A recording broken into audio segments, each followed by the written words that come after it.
M News కి స్వాగతం.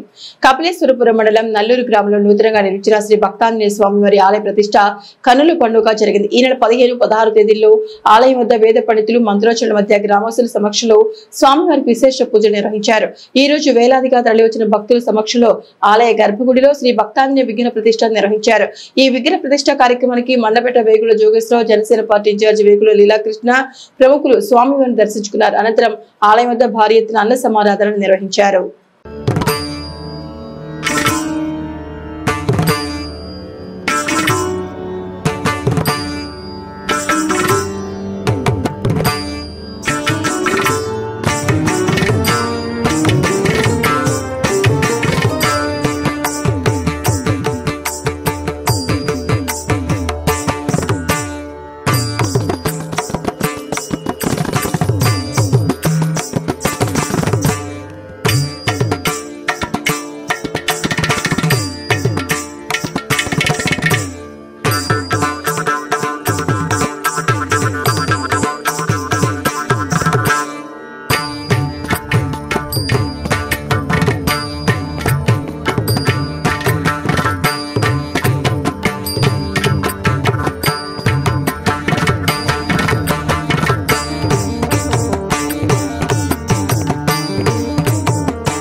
మరిన్ని తాజా వార్తా విశేషాల కోసం ఎంన్యూస్ ని సబ్స్క్రైబ్ చేయండి, మీ మిత్రులకు షేర్ చేయండి.